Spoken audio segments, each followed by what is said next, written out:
art and history, nothing has so often symbolized death as a skull or skeleton. Bones and teeth are the most durable remains of a once living body and the most vivid reminder of the temporariness of life. The study of bone tissue is going to correlate with chapter 7 of our book.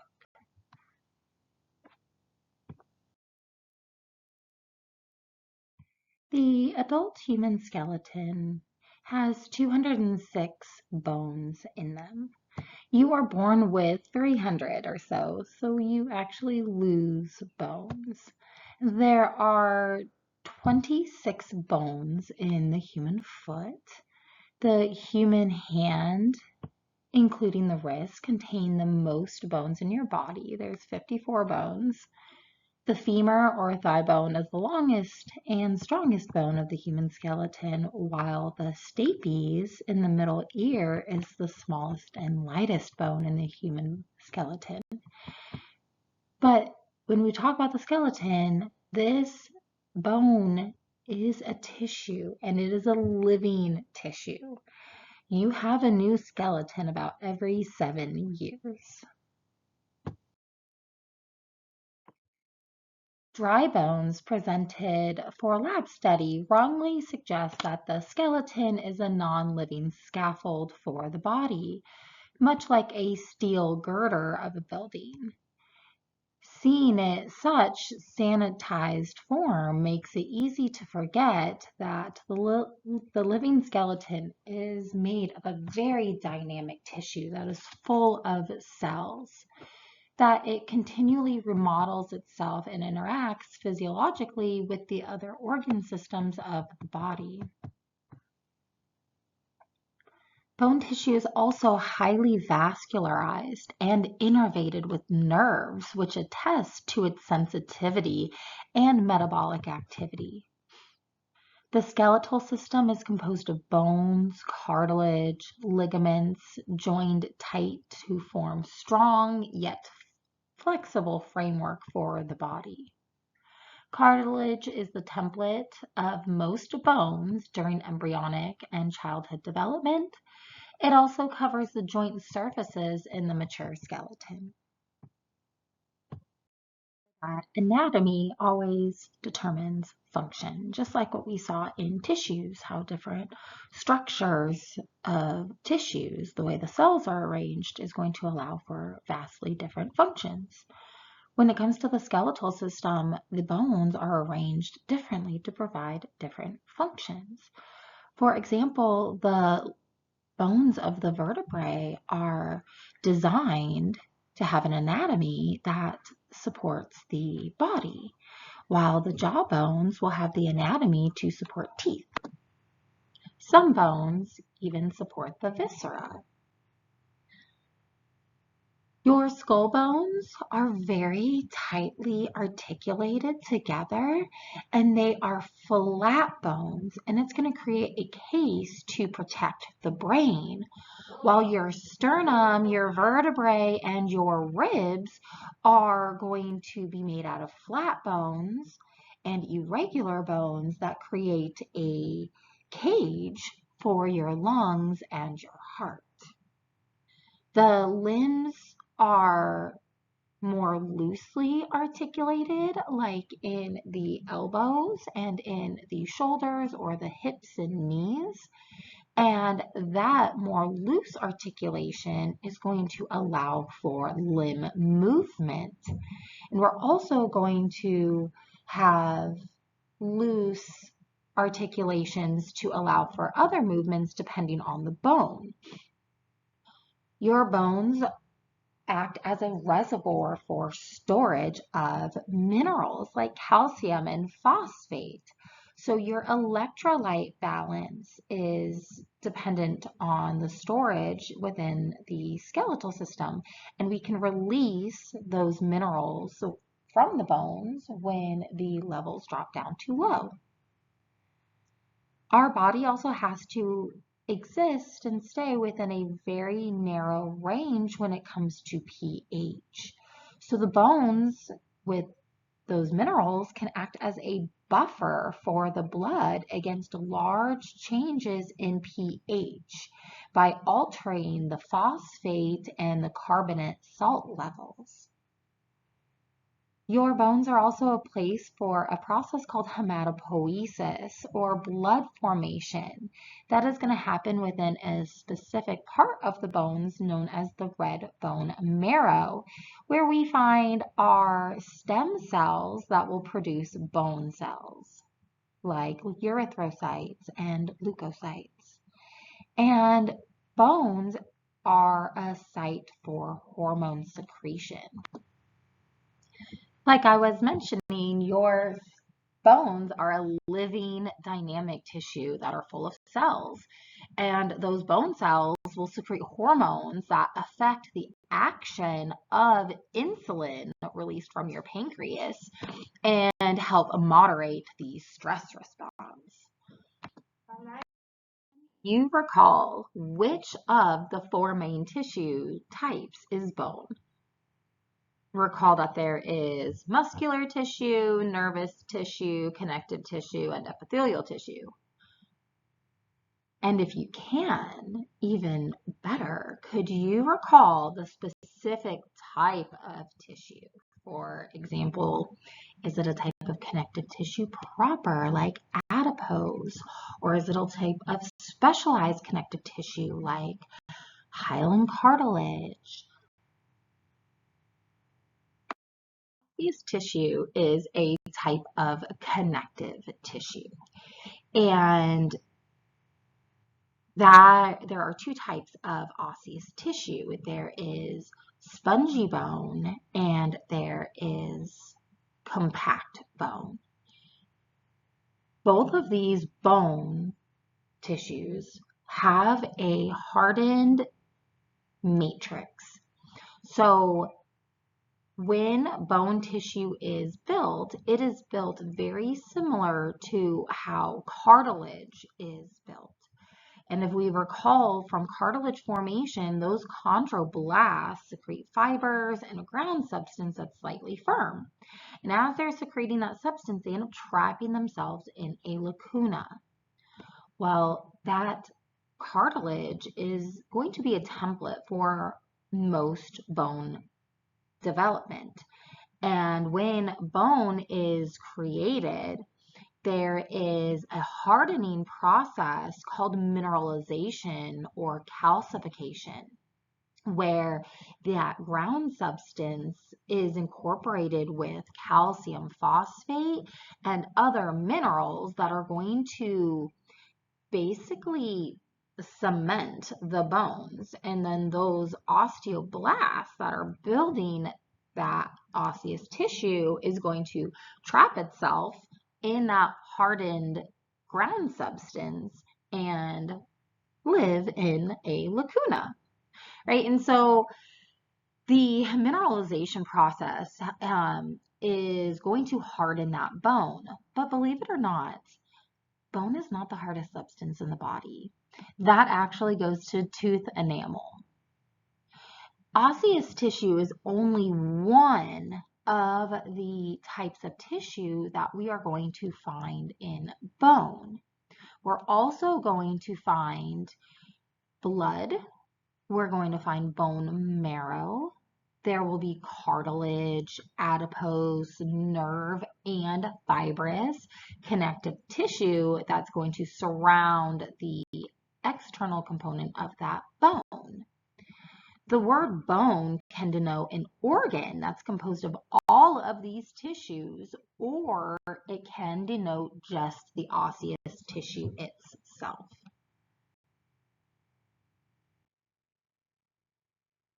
Bones have a wide variety of shapes, and that is typically how they are going to be classified. The shapes are also correlated with their varied functions, because remember, anatomy determines function. When it comes to flat bones, those are named because they are flat in shape. Most of the cranial bones are in the form of thin curved plates that are called flat bones. For example, the parietal bone that forms the dome at the top of the head.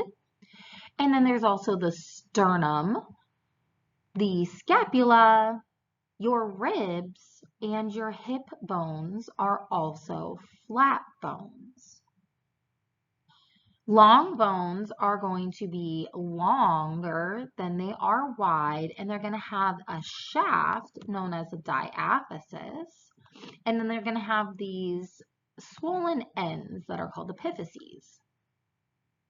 Short bones are going to be roughly as tall as they are wide, and I say roughly because the real bones, you'll see there's going to be some variation in there, but they're definitely not long bones or flat bones. And then sesamoid bones are bones that are going to develop to protect tendons from excess friction.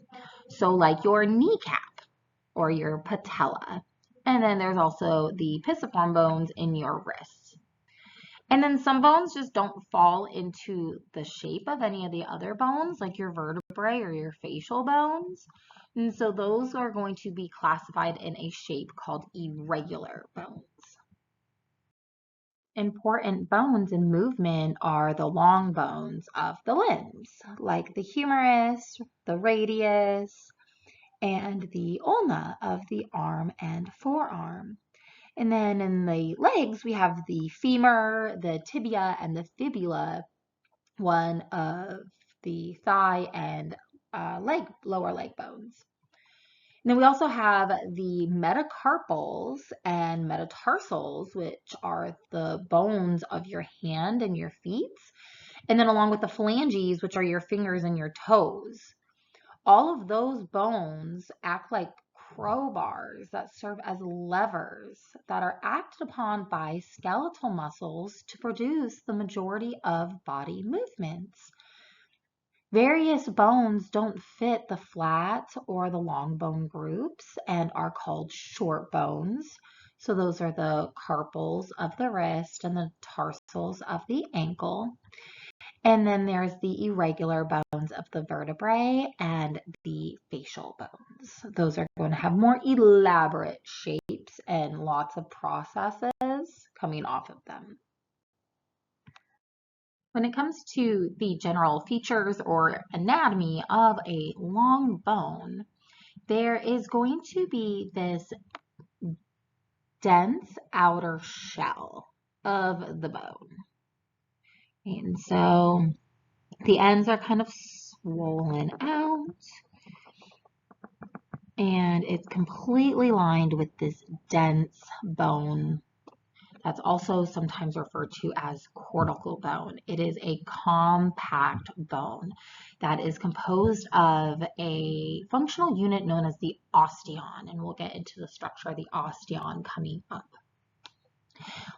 Well, if we look at the ends, these ends here are known as the epiphyses.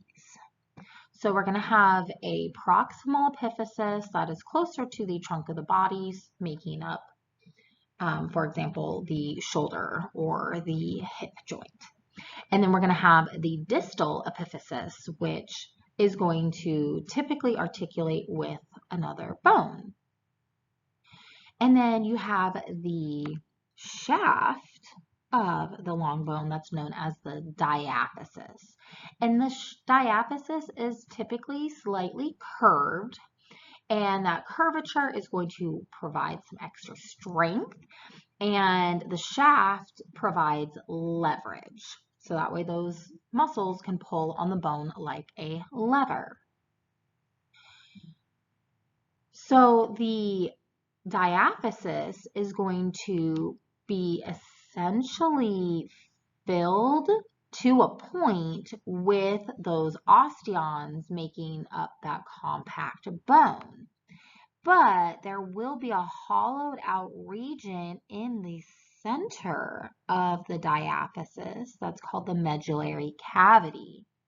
And that medullary cavity is going to be the site of yellow marrow storage, which is a form of chemical energy in the adult skeleton. The ends in the epiphyses, we are going to find what's called spongy bone.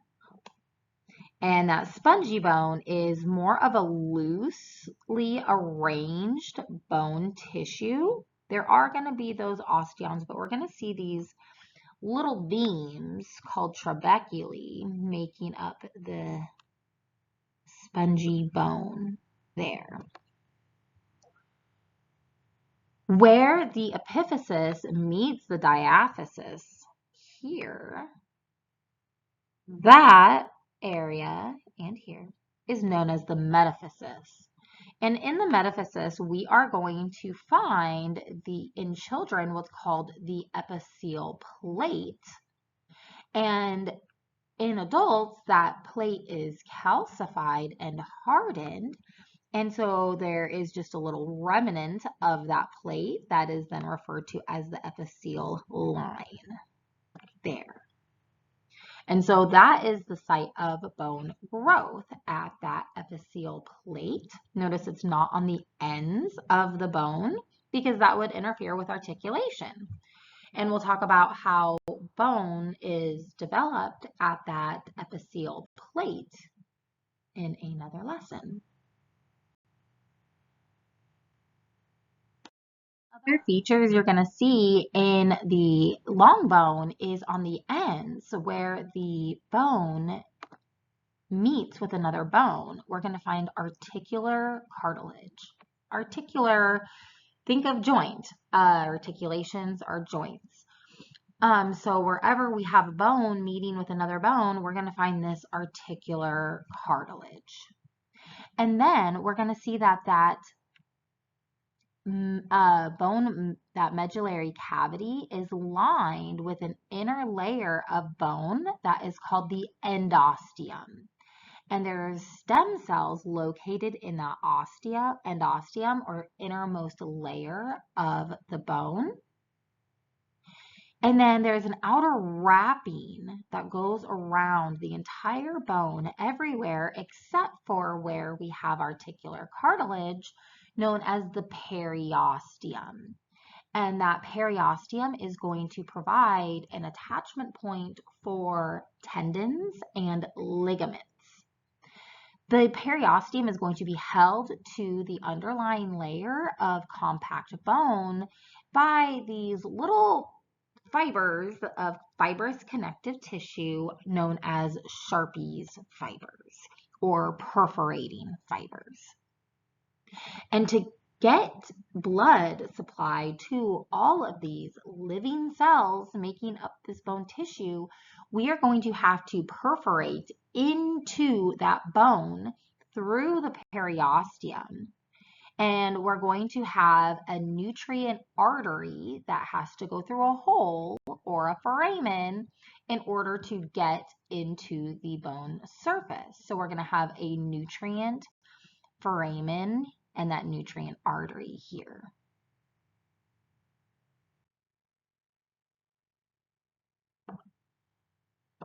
The articular cartilage is made up of a hyaline cartilage, just like what we learned about in Unit 2. So we're going to have that glassy looking ground substance, and it is built by chondroblasts that lay down the ground substance and very few collagen fibers, and then they get trapped in that lacuna and differentiate into chondrocytes. So this articular cartilage is going to cushion where that bone is going to meet another bone, and it's going to be pretty smooth and allow those joints to move more smooth and more freely. Anywhere there is not articular cartilage, we are going to have a periosteum that is made out of a dense fibrous connective tissue that is mostly collagen fibers. And the inner layer is going to have these bone-forming cells. There's going to be some stem cells. forming the osteogenic layer. That periosteum is going to be held onto the underlying bone tissue, that bone matrix, by these perforating fibers that penetrate into the underlying bone matrix. And the endosteum is going to be that thin layer on the very innermost part of the diaphysis that lines the compact bone. So it is a reticular connective tissue, and it lines all of those internal bone surfaces. When it comes to flat bones are slightly different than long bones because they don't have those swollen ends like the epiphyses, but they still do have compact bone and they have spongy bone. And it's going to be more of like a sandwich type of setup where the outer tables are essentially the bread, and those outer tables are made out of compact bone. And then there is an inner layer of spongy bone in between those outer layers. It's called the dipole in the cranium.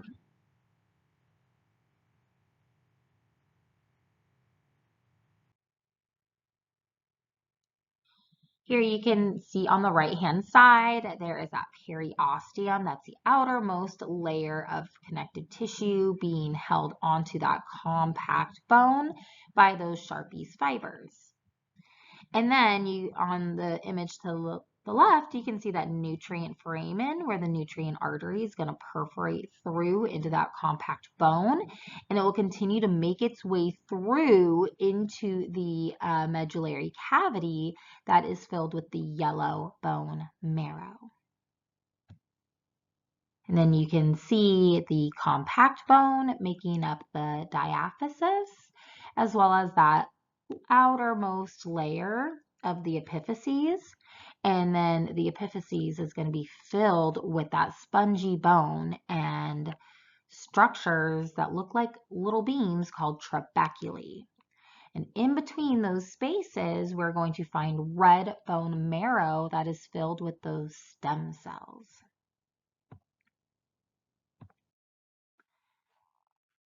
This image shows that nutrient artery and the site of the endosteum that's on the innermost layer lining that medullary cavity.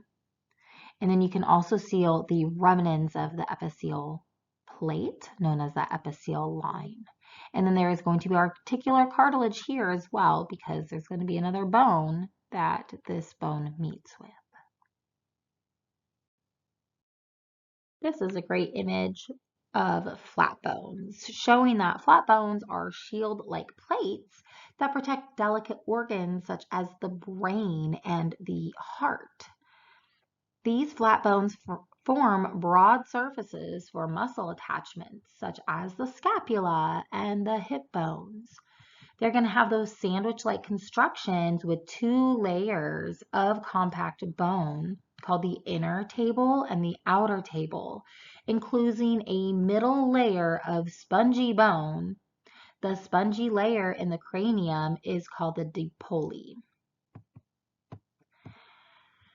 This is going to protect the brain because a moderate blow to the skull can fracture the outer table of the compact bone, but the dipole is going to sometimes be able to absorb the impact and leave the inner table and therefore the brain unharmed. Both surfaces of a flat bone are going to be covered with the periosteum, and the marrow spaces amid the spongy bone are still lined with the endosteum. We'll check before we end this lesson, and we'll pick up with histology and osseous tissue with the next lesson. But can you identify all of these structures within a long bone? So go ahead and pause this here and try to identify that before I just give you the answers. But we've got A, that is the articular cartilage, right? And so what is represented by B is the spongy bone. You can see here, right by B, we've got that epiphyseal line. C is representing the space. So the space is that hollowed out medullary cavity. And then over on the other image, you can see it's filled with the yellow marrow. D is representing the compact bone of the diaphysis. And so that diaphysis and compact bone is covered by a periosteum. But this image in particular would be asking for a compact bone. And then you can see E is representing that epiphyseal plate or line.